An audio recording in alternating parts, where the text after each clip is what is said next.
નમસ્કાર, આપ જોઈ રહ્યા છો ડે સ્પેશિયલ ને હું છું જય શર્મા। તો ભગવાન જગન્નાથજીની રથયાત્રાને હવે ગણતરીના દિવસો બાકી છે, ત્યારે પૂરી અને ખાસ કરીને ગુજરાતના અમદાવાદ ખાતે ભગવાન જગન્નાથની જે રથયાત્રા નીકળે છે, વિશ્વની સૌથી મોટી રથયાત્રા એ પૂરીમાં અને બીજા નંબરની રથયાત્રા એ ગુજરાતના અમદાવાદ ખાતે યોજાય છે। રથયાત્રાને તૈયારીઓને આખરી ઓપ આપી દેવામાં આવ્યો છે। ભગવાનને શણગાર કરવામાં આવે છે, ભગવાનનું મામેરું ભરાશે, ભગવાનને 108 કળશથી તેમને ખાસ કરીને એક સ્નાન કરાવવામાં આવે છે અને કેટલીક વિધિઓ છે, પહિંદ વિધિ છે, પરાગ વિધિ છે અને માત્ર એવું નથી હોતું કે ભગવાન જગન્નાથજીની રથયાત્રા અષાઢી બીજના દિવસે નીકળે છે, પરંતુ એ રથયાત્રા નીકળતા પહેલાં કેટલીક ધાર્મિક પૂજા વિધિ પણ થતી હોય છે। આપણે જોયું હશે કે જળયાત્રા હોય છે ત્યારે મુખ્યમંત્રી દ્વારા 108 કળશ દ્વારા ભગવાનને સ્નાન કરવામાં આવે છે, ભગવાનને નેત્રો વિધિ કરવામાં આવે છે, નેત્રોત્સવ કહેવામાં આવે છે અને આ બધી જ ઘટનાઓ પાછળના શું છે રહસ્ય, શું છે કારણો અને અક્ષય તૃતીયાથી લઈને અષાઢી બીજ સુધી ભગવાનની વિશેષ પૂજા અર્ચના કરવામાં આવે છે અને આ એક એવો દિવસ આવે છે કે જ્યારે ભગવાન 365 દિવસમાંથી 364 દિવસ જ્યારે ભક્તો ભગવાનને મળવા માટે મંદિરે જતા હોય છે, ત્યારે માત્ર એક આ એવો દિવસ કે જ્યારે ભગવાન સૌ કોઈને સ્વાસ્થ્યની હેમખેમ છે કે નહીં, મારા નાગરિકો શું કરી રહ્યા છે, મારા ભક્તો શું કરી રહ્યા છે તે જોવા માટે નગરચર્યા નીકળે છે। પરંતુ આ ભગવાન જે નગરચર્યા નીકળે છે ત્યાં સુધીને તેમને કેવી તૈયારીઓ છે, તેમની સાથે શું શું ઘટના બની કે તેમને આંખો આવી તેવી ઘણી બધી કથાઓ છે, લોકવાયકાઓ છે, વાર્તાઓ છે, પરંતુ શું છે આ બધી જ કથા લોકવાયકા પાછળ વિધિ અને પૂજાનું મહત્ત્વ તે વિશે કરીશું આજે ચર્ચા ડે સ્પેશિયલ કાર્યક્રમમાં। અને આ ચર્ચા કરવા માટે આપણી સાથે જોડાઈ ગયા છે ભદ્રેશ દવે, જ્યોતિષાચાર્ય। ભદ્રેશભાઈ, આપનું સ્વાગત છે અને જય જગન્નાથ। જય જગન્નાથ। સૌપ્રથમ તો વાલા ભક્તોને પરમાત્માને પ્રાર્થના કરીએ કે દરેકને જગન્નાથ ભગવાનની કૃપા રહે, કારણ કે આ ગુણાનુવાદ કરવા એક નાની અમથી વાત નથી, પણ વાત કીધી હોય, કહેલી હોય, શાસ્ત્ર નિર્મિત હોય। આપણે તો પામર મનુષ્ય હોય, પણ મનુષ્ય ભગવાનની જ્યારે વાત કરવાની હોય, વખાણ કરવાના હોય કે કોઈ પણ કાર્ય માટે કટિબદ્ધતા કે એક નિમિત્ત માત્ર બનતા હોય, ભગવાનની કૃપા હોય તો જ વાણીથી બોલી શકાય। કારણ કે જગન્નાથ ભગવાન, જ્યારે આપણે જણાવ્યું કે સૌ પ્રથમ દેશમાં જ્યારે પણ જગન્નાથપુરીમાં મોટી રથયાત્રા નીકળતી હોય અને અમદાવાદ શહેર એટલે કે કર્ણાવતી મહાનગરમાં પણ જે રથયાત્રા નીકળે છે એની પૂર્વ તૈયારી, આમ કહેવામાં આવે તો દરેક દિવસનું તૈયારી પૂર્વ દરેક વસ્તુ કરવામાં આવતી હોય, કેમ કે મનુષ્ય જ્યારે પણ પ્રયત્ન કરતો હોય અને એ પરાજય તરફ વધતો નથી। કારણ કે એક વસ્તુ છે કે રથયાત્રા, આપણે જણાવ્યા પ્રમાણે કે રથયાત્રાનો દિવસ એટલો બધો મહત્ત્વનો છે કે અષાઢી બીજ કહેવામાં આવે છે અને અષાઢી બીજ એટલે કે જે ઉર્જા શક્તિનું પ્રતીક છે, જ્યાં કેન્દ્રિત થાય છે અને ત્યાં એવું લખેલું છે કવિઓએ પણ કે અષાઢ શ્રાવણ મેઘ મલ્હારમ, ત્યારે કે અષાઢ અને શ્રાવણ મહિનામાં વર્ષા ઋતુનું ખૂબ મહત્ત્વ રહેલું છે અને એ ઋતુમાં આ રથયાત્રા જ્યારે આપણા ભગવાન શ્રી જગન્નાથ ભગવાન જે આપણને મળવા માટે આવી રહ્યા, કેવો અવસર અને સ્નેહનું મિલન, કેટલું બધું સુંદર, જેને રચના કરેલી જે પરમાત્માને જે આપણે રથયાત્રા આપણા જીવનનો રથ પરમાત્મા તરફ આગળ લઈ જાય અને પરમાત્મા સ્વયં પોતાના મંદિરથી આપણને મળવા આવે। કીધું આપણે જણાવ્યું કે હેમખેમ છે, કુશલ મંગલ છે। રાજા હોય ને રાજા, તો એ રાજા પણ જ્યાં પણ પોતાના જે નગરમાં જાય અને નગરજનો સુરક્ષિત છે, નગરજનો તકલીફ નથી, નગરજનોને આ વાતનું દુઃખ નથી, એ જોવા માટે નીકળે। સુખી હોય તો પણ જોવા નીકળે અને દુઃખી હોય તો પણ જોવા નીકળે કે આનંદ ઉત્સાહનો અવસર છે। તો એવી જ રીતે જગન્નાથ ભગવાન જ્યારે રથયાત્રા કર્ણાવતી મહાનગરમાં નીકળે છે અને એની પહેલાંની તૈયારી, એની તૈયારીઓ પણ અખંડ અને અપૂર્વ છે। એને પૂર્વ તૈયારીમાં પણ કહેવામાં એને પૂર્ણ જ ના કરી, કંઈક ને કંઈક બાકી રહી જતું, પણ છતાં પણ આપણે આગળ વધવાનો પ્રયત્ન કરવો છે। કારણ કે પરમાત્માએ અષાઢ સુદ બીજથી શરૂઆત કરવામાં આવે, એના પહેલાંના દિવસો જોવામાં આવે તો સૌ પ્રથમ અખાત્રીજનો દિવસ હોય। અખાત્રીજનો દિવસ બહુ મહત્ત્વનો દિવસ છે, અક્ષય તૃતીયાનો દિવસ છે। અક્ષય તૃતીયાના દિવસે જ્યારે કોઈ પણ કામ કરવામાં આવે ત્યાં નિર્વિઘ્નતાની પ્રાપ્તિ થાય અને ભગવાન કલ્યાણ કરવા માટે બેઠે છે। રથયાત્રાનો દિવસ હોય, દશેરાનો દિવસ હોય, વસંત પંચમીનો દિવસ હોય, એ દિવસે કાર્યની શરૂઆત થાય, તો અખાત્રીજના દિવસે રથની પૂજા થાય। આ એક ક્રમ છે જીવનનો। જ્યારે તમે રથ શબ્દ છે એ મનોરથ તરફ આગળ લઈ જાય છે. આપણા મનના મનોરથ સિદ્ધ કરવા માટે પરમાત્માના રથની પૂજા કરવામાં આવે. એક રથની પૂજા કરવા માટે ગંધ, અક્ષત, પુષ્પ, ધૂપ, દીપ, નૈવેદ્ય અને શ્રીફળ વધેરવામાં આવે છે. સાથે સાથે પ્રસાદ ધરાવવામાં આવે છે.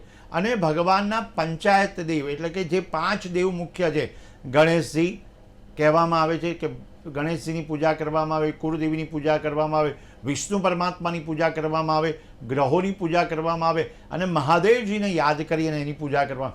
પંચદેવતા એનું મહત્વ ખૂબ રહેલું છે. ગણેશજી જે વિઘ્નહર્તા છે, દરેકને ખ્યાલ હોય કે નાનામાં નાનો પ્રસંગ હોય કે મોટો પ્રસંગ હોય તો વિઘ્ન હર્તા પરમાત્મા ગણેશજીની પૂજા થાય, માતાજી કુળદેવીની પૂજા થાય અને રથની જોડે દરેક દેવતાઓને પ્રાર્થના, ગ્રહો અને ગ્રહોની પણ પૂજા થાય. વિષ્ણુ પરમાત્મા સ્વયં જગન્નાથ એવું કહેવામાં આવે કે સ્વયં જગન્નાથ પરમાત્માની વિષ્ણુ ભગવાન એના સ્વરૂપો અનેક છે અને અનેક રીતે આપણને આશીર્વાદ પ્રદાન કરવા માટે જઈ રહ્યા છે.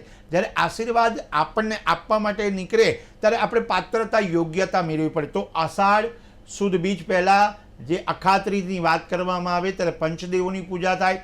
પંચદેવોની પૂજા કર્યા પછી રથની પૂજા કરવામાં આવે. રથની પૂજા કરવામાં પુણ્ય વાચનનો પ્રયોગ કરવામાં આવે.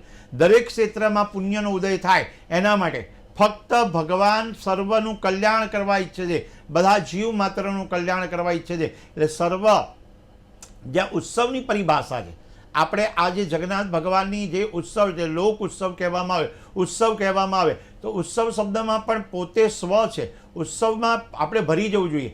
આપણો એકલાનો પ્રસંગ નથી, આ એ જગન્નાથ ભગવાનનો પ્રસંગ આપણા બધાનો છે. સર્વ એટલે કે બધાના માટે, સ્વ એટલે પોતાના માટે. ઉત્સવ તરફ, આનંદ તરફ વધાવવું જોઈએ. જે રથની પૂજા કરવામાં આવે, રથની પૂજા કર્યા પછી ત્યાં ભગવાનની જોડે પ્રાર્થના કરવામાં આવે કે આ તો એક શરૂઆત છે. જ્યાં શરૂઆત થાય ત્યારે અક્ષયા તૃતીયાનો દિવસ ખૂબ ઇમ્પોર્ટન્ટ દિવસ છે. મહત્ત્વની બાબત એ છે કે આ દિવસના પ્રારંભમાં જ્યારે ગંગાજી, યમુનાજી, સરસ્વતીજીને યાદ કરી અને પરમાત્માનું નામ સ્મરણ કરવામાં આવે, પુણ્યવાચન, સંપત્તિ, સમય અને સત્કર્મ થાય. સંપત્તિ હોય, સમય હોય, સત્કર્મ થાય અને પરમાત્માનું નામ લેવાય છે. આ એ સમયનો સદુપયોગ છે. સમયની સાથે આપણે પરમાત્માનું નામ સ્મરણ, પુણ્યવાચન. સમુદ્ર મંથન શ્રીમદ ભાગવતમાં જ્યારે વર્ણન કરવામાં આવે છે, જ્યારે સમુદ્ર મંથન થયું અને એમાંથી જ્યારે અમૃતમય કલશ નીકળ્યો અને કલશની જે પૂજા કરવામાં આવે છે, હવેની જે વાત આવે છે તો એમ કહેવામાં આવે છે કે બીજી પૂજા એટલે કે દેવ સ્નાન પૂર્ણિમાની પૂજા એટલે કે જેઠ સુદ પૂનમ, જે આપણે કીધું ને કે તમે જલયાત્રા. જલયાત્રા પણ મહત્વની બાબત થઈ જાય કે જલસ્ય જીવનમ, જલ જગન્નાથ, જલ ही જીવન है, જલ है તો કલ है. જલનું ઉત્પાદન, જલ એટલે કહેવામાં આવે કે જલ એટલે કે જન્મથી લઈ સુધીની પ્રક્રિયાનો ક્રમ છે. દેવ સ્નાન પૂર્ણિમા એટલે કે જેઠ સુદ પૂનમ. 108 કલશ જેઠ મહિનામાં જ્યેષ્ઠા નક્ષત્રમાં પૂર્ણિમાનો દિવસ આવે એટલે એને જ્યેષ્ઠા અભિષેક કરવામાં આવે. બલભદ્રજી ભગવાન જગન્નાથ, દેવી સુભદ્રા ગર્ભગૃહમાંથી બહાર લાવી એમને સ્નાન કરાવવામાં આવે છે. મંડપ પર બિરાજમાન કરવામાં આવે છે. 108 કલશ એની ઉપર અભિષેક કરવામાં આવે છે. ભગવાનજી ઉપર સુંદર મજાના મંત્રો દ્વારા કે વૈદિક મંત્ર દ્વારા, શ્રી સૂક્ત દ્વારા, પુરુષ સૂક્ત દ્વારા અને ભગવાનને પ્રાર્થના કરવામાં આવી કે વૈદિક મંત્રો 4 દ્વારા 108 કલશની પૂજા કરવામાં આવે. શાસ્ત્રમાં લખેલું છે કે 108નું મહત્વ ખૂબ રહેલું છે. સાથે સાથે ભગવાન શ્રી કૃષ્ણ પરમાત્મા એટલે કે વિષ્ણુ પરમાત્મા જે એક અને એમની પટરાણીઓ મન, બુદ્ધિ, અહંકાર, ભૂમિ, ગગન, વાયુ, આકાશ, નીર અને તેજ એટલે પંચ મહાભૂતનું શરીર અને એની સાથે સાથે આ મન, બુદ્ધિ, મન છે ને મનોરથ થઈ જાય, બુદ્ધિપૂર્વક આપણે કાર્ય કરતા હોય, 108 કલશથી અભિષેક કરવામાં આવે અને એ દિવસની વાત કરવામાં આવે તો સુંદર દિવસ છે.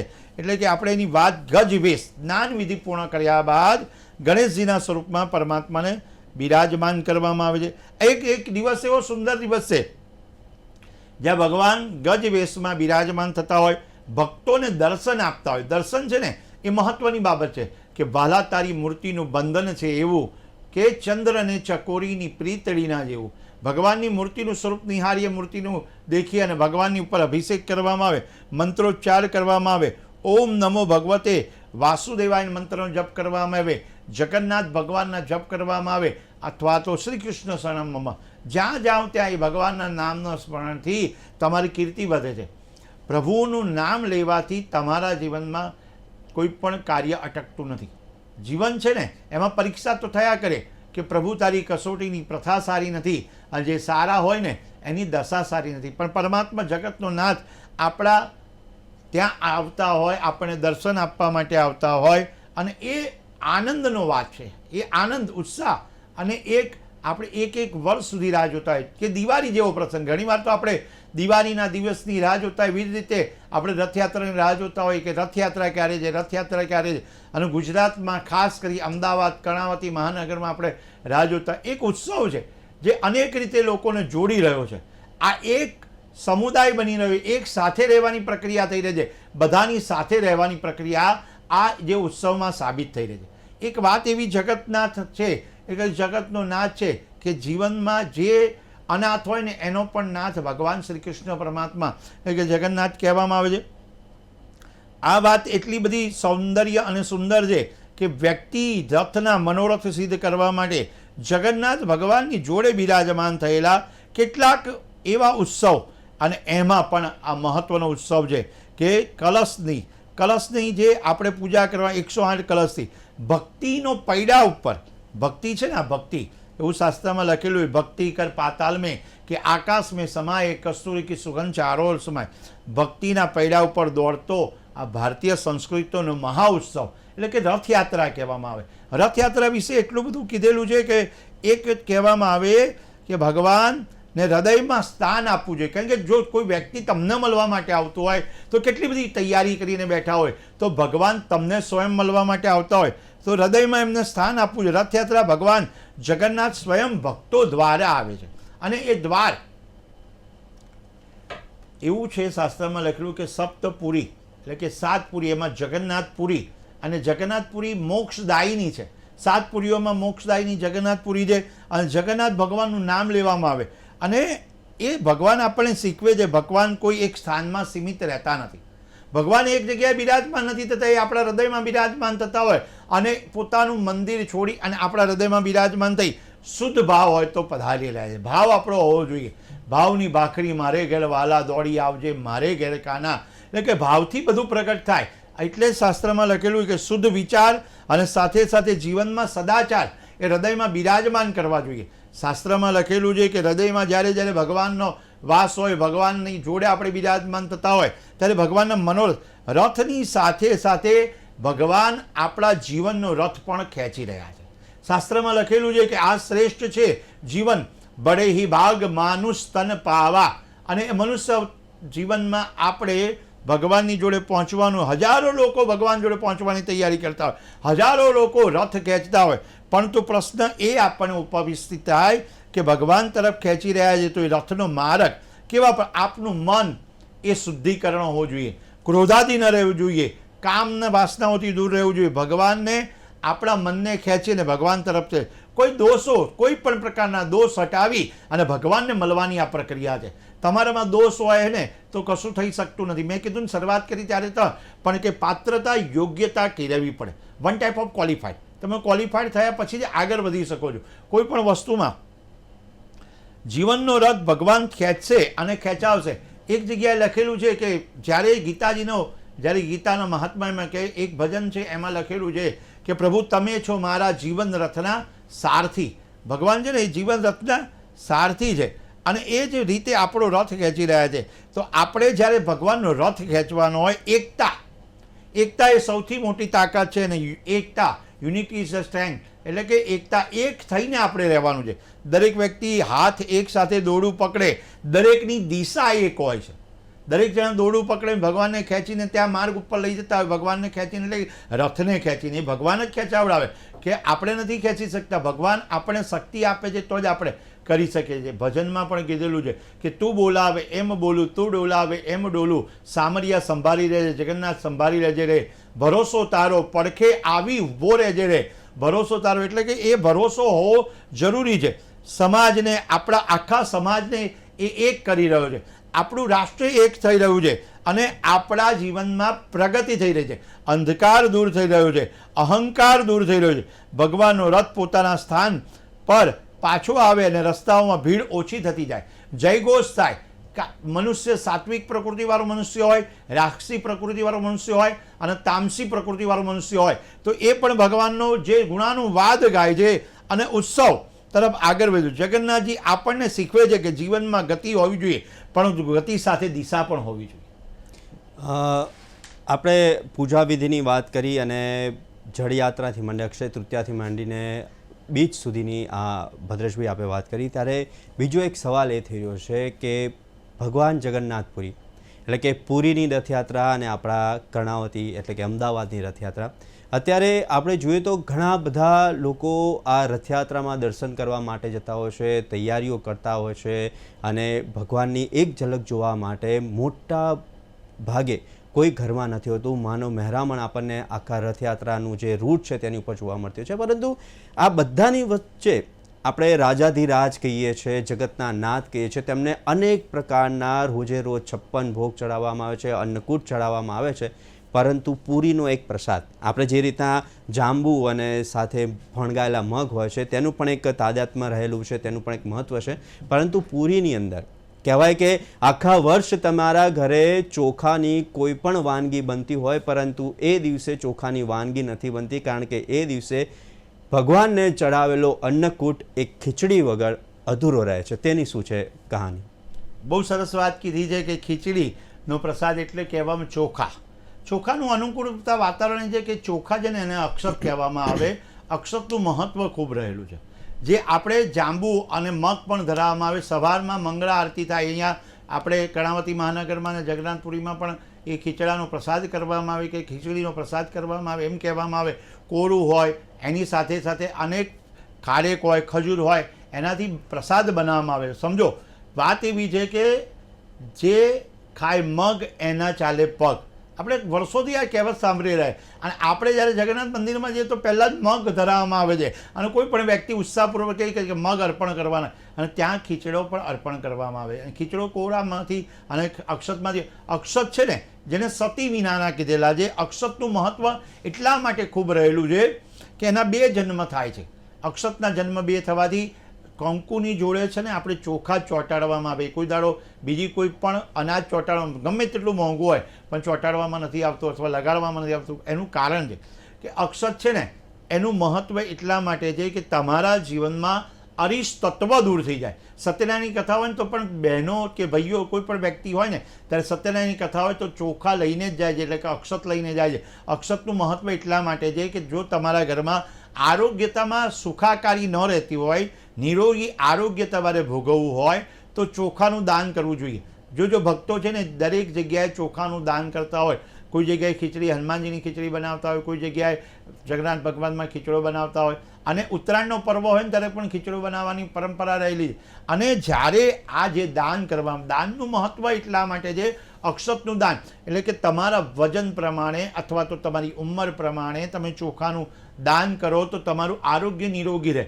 જ્યારે તમારા ઘરમાં કોઈ બાળકનો જન્મ થાય અને જન્મ થયા પછી 5 વર્ષ સુધી નિયમિત જો ચોખાનું દાન એની વર્ષગાંઠ એટલે કે જન્મ તારીખ અથવા જન્મતિથિ પ્રમાણે ઉજવતા હોય તો એ પ્રમાણે જો દાન કરવામાં આવે તો ચોખાના દાનનું મહત્ત્વ રહ્યું. એટલે જે આપણું મુખ્ય લક્ષ્ય એ છે કે આરોગ્યતા નિરોગીતા રહે. હેલ્થ ઇઝ વેલ્થ એવું લખેલું છે વિજ્ઞાનમાં પણ કે તમે પૌષ્ટિક આહાર છે ને ખીચડી છે અને દાળ ભાત જો નિયમિત તમે ખાતા હોય ને તો તમારા જીવનમાં આહાર એવો હોય કે તમારા જીવનમાં કોઈ પણ પ્રકારનો વિકાર આવતો નથી. આહારથી અન્ન છે ને એવું જ મન છે અને અન્નથી જ બધું થાય છે. આ સ્નાનાદિ કર્મ કરવાથી આપણી શરીરની શુદ્ધિકરણ થાય. દાનથી આપણા જીવનમાં જે ધન હોય એનું શુદ્ધિકરણ થાય છે. પણ આપણે જોયું છે કે દાન પુણ્યનો મહિમા ખૂબ છે. જોજો આપણે મંદિરમાં જઈશું, નિજ મંદિરમાં જઈશું, મગનું દાન કરીશું, જાંબુ ધરાવીશું અને એવું કહેવામાં આવે છે કે આ જે વાત છે દેવસ્નાન પૂર્ણિમા વિધિ પછીની જે વાત છે તેમાં બીજી વિધિ અનવત્સર અને નેત્રોત્સવ જે વિધિની વાત કરવામાં આવે તો આપણે કે સ્નાન બાદ એવી ધાર્મિક માન્યતા છે કે ભગવાનને આંખો આવી હોય 15 દિવસ સુધી ભક્તોના પ્રત્યક્ષ દર્શન નથી કરી શકતા, જેને અનવક્ષર કહેવામાં આવે છે. અને જે નેત્રોત્સવ વિધિ પણ કરવામાં આવે છે.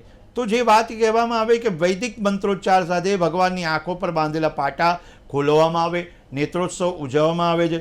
અને પહિંદ વિધિ એટલે કે રથયાત્રાની શરૂઆત પહેલાં જ રાજા દ્વારા જ કરવામાં આવે કે ગુજરાતના મુખ્યમંત્રી શ્રી દ્વારા, ઘણી જગ્યાએ રાજવી પરિવાર દ્વારા કરવામાં આવતી હોય, દરેક જગ્યાએ રથયાત્રા નીકળતી હોય. અમદાવાદ શહેરમાં આ રીતે નીકળે કર્ણાવતી માના ઘરમાં, કોઈ જગ્યાએ સંતો દ્વારા, મહંતો દ્વારા રથનું પ્રસ્થાન કરવામાં આવે છે. ભગવાન જગન્નાથ ભગવાનને બલભદ્રજી, સુભદ્રાજી અને એમને જે ભાવ વિભોર વાતાવરણ છે.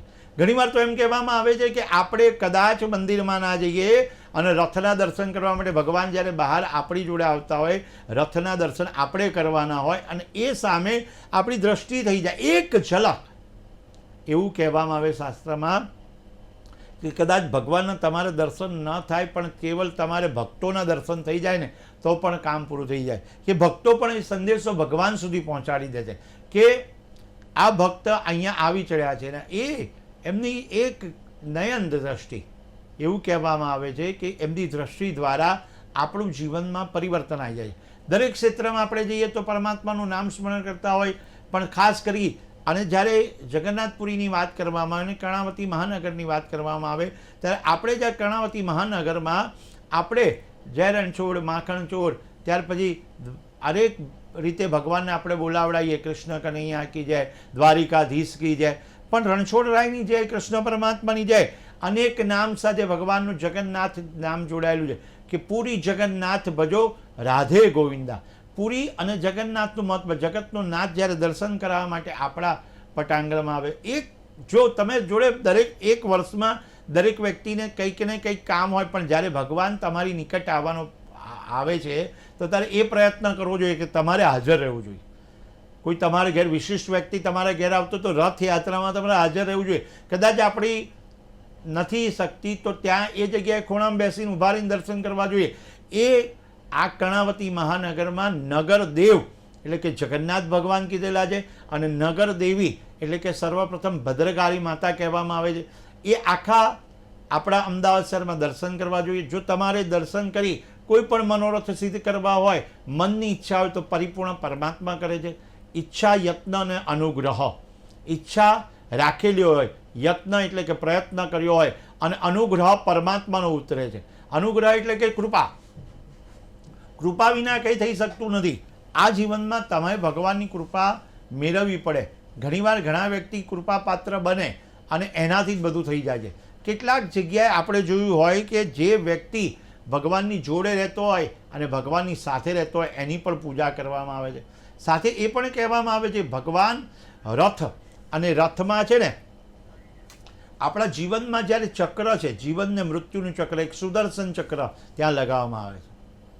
હા, તો ભદ્રેશભાઈ, આપણે પૂજા વિધિ મહાત્માની વાત કરીને ખાસ ટૂંકમાં એ કહેશો કે અત્યારનું યુથ, જેને આપણે ઝેન્ઝી કહીએ છીએ, ટૂંકમાં કહેજો કારણ કે સમયનો અભાવ છે, પરંતુ ઘણી બધી વાર હું લાઈવ દર્શનમાં જોતો હોઉં છું, લાઈવ ફીડમાં જોતો હોઉં છું, યુવાઓની ખૂબ પાંખી હાજરી જોવા મળતી હોય છે. એવું છે કે ઘણી જગ્યાએ આ બધી વાતને માધ્યમ પહોંચ્યું ના હોય તો પણ આ બને છે. એક પેઢી બીજી પેઢીને સમજાવે કે આ પેઢીમાંથી આ વસ્તુ થઈ શકે અને આ વસ્તુ ના થઈ શકે, તો પણ એ વાત એવી છે કે સમય પ્રમાણેની ટૂંકમાં વાત કહેવામાં આવે કે યુવા પેઢી કેમ નથી જોડાતી. પણ મેં પણ એવું જોયું છે કે યુવા પેઢી જોડાય છે એ જોયું છે. કદાચ તમારે એવું હોય કે યુવા પેઢી નથી જોડાય, મેં એવું જોયું યુવા પેઢી જોડાય છે. યુવા એટલે કે વાયુ. વાયુને છે ને તમે માર્ગદર્શન આપો કે આ દિશા તરફ વધે. વાયુ પકડાતો નથી, પણ યુવાને તમે કહો કે ભાઈ આ વાત છે, જગન્નાથ ભગવાન છે, આ કૃષ્ણ પરમાત્મા છે, આ ઠાકોરજી છે કે આ મહાદેવજી છે, તો એ માતાજી છે તો એની પૂજા કરો. વડીલો દ્વારા માધ્યમથી કહેવામાં આવતી હોય કે આ પ્રસાદનું મહત્વ છે, પ્રભુના સાચા દર્શન છે, તો એનાથી જોડાશે અને જોડાઈ અને આગળ વધી શકશે. તો રથયાત્રા આસ્થા, સંસ્કૃતિ અને સમરસતાનો મહાપર્વ અને તેની કેટલીક વાતો, કેટલું મહાત્મા અને એ પૂજા વિધિ વિશે આપે જે જ્ઞાન આપ્યું તે બદલ ખૂબ ખૂબ આભાર. જય જગન્નાથ. જય જગન્નાથ. તો ડે સ્પેશિયલમાં આથી રથયાત્રાને લઈને આ વિશેષ ચર્ચા. આવતીકાલે નવા વિષય સાથે ફરી મળીશું. ત્યાં સુધી મને આપશો રજા. નમસ્કાર.